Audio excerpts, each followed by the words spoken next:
آنکھوں کی بینائی بالکل درست، آنکھیں ٹھیک، فرمایا علی کے چنڈا دے دو، آج میں دے رہا ہوں، لأوتینہ میں عطا کروں گا۔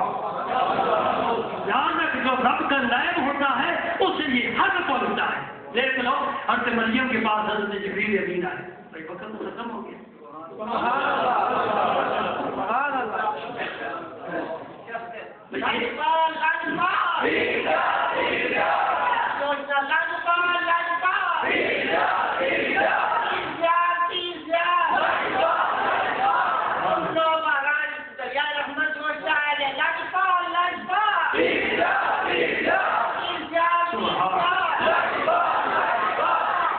بات اور کرنا چاہتا تھا کہ حضرت امیر مرتضیٰ کو حضور نے کیا دیا؟ جھنڈا دیا۔ تو کیا فرمایا تھا؟ لأوتینہ، یہ متکلم کثیر، میں دوں گا، میں دوں گا۔ میں یہ بات کہنا تھا جو رب کا نائب ہوتا ہے اسے حق پہنچتا ہے کہ وہ میں کہہ کر کام کرے۔ حضرت مریم کے پاس حضرت جبریل امین آئے، بچہ کون دیتا ہے؟ بیٹا بیٹی، یہاں بولے میں یہ شاہ وناش ہو، یہاں بولے میں یہ شاہ ظہورا، جسے چاہتا ہے بیٹی دیتا ہے، جسے چاہتا ہے بیٹا دیتا ہے، وَيَجْعَلُ مَن يَشَاءُ عَقِيمًا، جس کو چاہتا ہے بانجھ کر دیتا ہے، کچھ بھی نہیں دیتا۔ یہ میرے رب کی شان ہے نا۔ لیکن جب جبریل امین حضرت مریم کے پاس آئے تو کیا فرمایا؟ انما انا رسول ربک، میں تیرے رب کا نائب بن کر آیا ہوں، لِأَحَبَ لَكَ غُلَامًا زَكِيًّا، تاکہ ستھرا بچہ میں تجھے دے کر جاؤں۔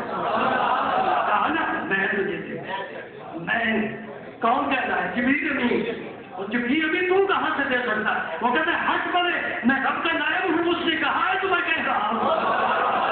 اللہ کا رسول کہتا ہے تب جب رب کہتا ہے، زبان اللہ کے نبی کی ہوتی ہے، بات پھر رب کی ہوتی ہے۔ وما ينطق عن الهوى ان هو الا وحی یوحی، قرآن ناطق ہے، کون اس کا انتقال کرے؟ رب کہتا ہے میں جب نہیں بولتا میرا نبی نہیں بولتا، جب تک میں نہیں بولتا میں چپ ہوں، میرا نبی چپ ہے، میں بولتا ہوں تو میرا نبی بولتا ہے۔ ما ينطق عن الهوى، یہ خواہش سے نہیں بولتے، ان هو الا وحی یوحی، اللہ کی طرف سے پیغام آتا ہے، وہی خفیہ پیغام کو کہتے ہیں، وہی خفیہ پیغام کو کہتے ہیں، کسی کو نہیں پتا پیغام۔ تو حضور نے کیا فرمایا تھا؟ علی اللہ سے پیار کرتا ہے، علی اللہ کے رسول سے پیار کرتا ہے۔ یہ محبت جو ہے میں پوچھ رہا ہوں، پیشانی پر نہیں لکھی ہوتی، سینے پر نہیں لکھی ہوتی، محبت کا مقام دل کا تعلق عالم غیب ہے۔ نبی کو یہ پتا ہے کہ یہ اللہ کے رسول سے پیار کرتا ہے۔ حضور نے فرمایا ھذا جبل یحبنا ونحبہ، یہ احد پہاڑ ہمارے ساتھ پیار کرتا ہے، ہم اس سے پیار کرتے۔ احد پہاڑ کا دل کہاں، نبی کی موت کہاں، نہ دیکھی جائے جی، نہ اس کی بات سنی جائے پہاڑ کی جی، نہ محبت کو ٹٹولا جا سکتا ہے۔ کہاں ہے؟ پہاڑ میں، جہاں بھی پیار ہے میرا مصطفیٰ جانتا ہے۔ ھذا جبل یحبنا ونحبہ، یہ پہاڑ ہم سے پیار کرتا ہے، ہم اس پہاڑ سے پیار کرتے ہیں، ہم بھی اس پہاڑ سے پیار کرتے ہیں جس سے میرے نبی نے کہا۔ تو پھر کبھی کبھی پتھروں سے بھی پیار کرنا پڑ جاتا ہے نا۔ پوجا نہیں، پوجا نہیں، نبی کی بھی پوجا نہیں، فرشتے کی بھی پوجا نہیں، کوئی قابل نہیں پوجنے کے سوائے میرے رب کی ذات ہے۔ لا الہ الا اللہ وحدہ لا شریک لہ، کوئی اس کا شریک نہیں، وہ اپنی ذات میں بے مثل ہے، بے مثال ہے، لاجواب ہے، نہ اس کی نظیر ہے، نہ اس کی مثیل ہے، ہاں جی، نہ اس کی تعریف ہو سکتی ہے، نہ اس کی کوئی حد ہے، نہ اس کی کوئی جنس ہے، نہ اس کی کوئی جہت ہے، نہ اس کا بیٹا ہے نہ بیٹی ہے، نہ ماں ہے نہ باپ ہے، نہ اس کا قبیلہ ہے، آج اس کا وجود ہے، اس کا کوئی وجود موجود ہے، اس کا کوئی وجود نہیں موجود ہے، اس کا کوئی وجود نہیں جی۔ اللہ اکبر، نہ دیکھا جا سکتا ہے، نہ سنا جا سکتا ہے، نہ چکھا جا سکتا ہے، نہ تولا جا سکتا ہے۔ وہ رب ہے جو ہمارے فہم و ادراک سے بالا تر ہے، محیی بھی ہے، ممید بھی ہے، موقع بھی ہے، مانع بھی ہے، نافع بھی ہے، دار بھی ہے۔ یہ صفات متضادہ یہ رب کی شان ہے، وہ دینے والا بھی ہے، لینے والا بھی ہے۔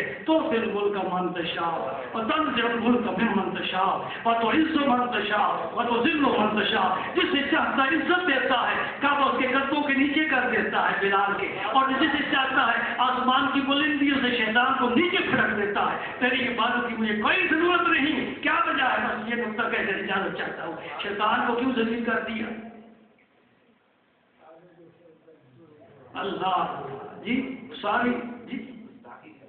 ساری دنیا میں فتنے شیطان نے پھیلائے، کام ہم کرتے ہیں، نام شیطان کے لگا دیں، کرتے ہم ہیں، نام اس کے، وہ کرا رہا ہے، بیچارہ کام کرا رہا ہے۔ الذی یوسوس فی صدور الناس من الجنۃ والناس، صرف شیطان ہی جس سے نہیں ڈالتا، کچھ انسان بھی ہے جو دلوں میں وسوسے ڈالتے ہیں۔ قرآن کہہ رہا ہے شیطان کی طرح بعض انسان بھی ہے جو دلوں میں وسوسے ڈال کر شکوک و شبہات پیدا کرتے ہیں، عقائد کو متزلزل کرتے ہیں اور اپنی پٹری سے اتارنے کی کوشش کرتے ہیں۔ تو میں یہ پوچھ رہا ہوں کہ شیطان کو رب نے کیوں ذلیل و خوار کر کے نکالا؟ عبادت تو کرتا تھا، بالکل رب اس سے اب بھی کرنے کے لیے تیار ہے۔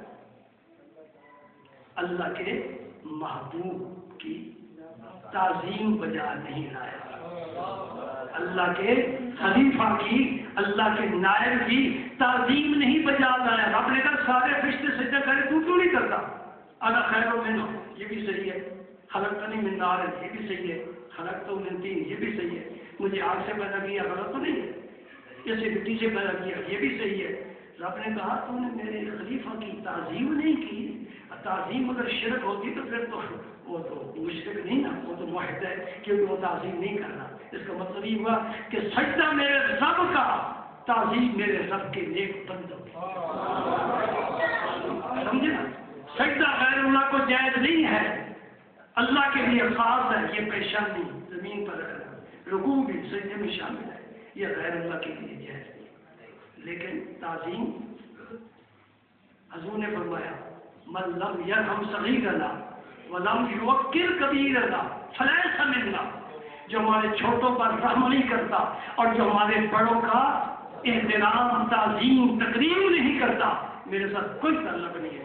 نبی پاک نے بڑوں کی تعظیم کا سبق دیا ہے، اور صدیق اکبر نے تو نماز میں سبق دیا ہے۔ بھائی آپ نماز پڑھ چکے ہیں، ابھی ہم نے جا کر پڑھی، 9:15 بجے جماعت ہوتی ہے، 5 منٹ ہو گئے جی۔ آپ کی محبت، بہت سے دوست ساتھی باہر کھڑے ہیں، مجھے تکلیف ہو رہی ہے کہ وہ بیٹھ جائے سکون سے تو بڑا اچھا ہے، اندر آ جائے مسجد میں جی۔ ابھی بس میں آپ سے جلد لینے والا ہوں یہ نقطہ سمجھانے کے لیے۔ یہ بھی بخاری شریف کی حدیث ہے، میرے سامعین یاد رکھو، کوئی بھی مسئلہ اپنے اندر سے نہیں، کسی ڈائجسٹ سے نہیں، کسی اخبار کے کالم سے نہیں، کسی چھوٹی موٹی کتاب سے نہیں، جو کچھ بیان کر رہا ہوں قرآن و حدیث سے بیان کر رہا ہوں۔ بخاری شریف میں حدیث آتی ہے، بارہا میرے نظامی بھائی نے سنی ہے، اور ہم کو اس کا اکثر تذکرہ کرتے رہتے ہیں۔ جب نبی پاک صلی اللہ علیہ وسلم 2 قبیلوں کے درمیان صلح کرانے کے لیے تشریف لے گئے تھے، اور حضرت بلال کو حضور نے اجازت دے دی تھی کہ نماز کا وقت ہو جائے تو ابو بکر صدیق کو کہنا وہ نماز پڑھا دے۔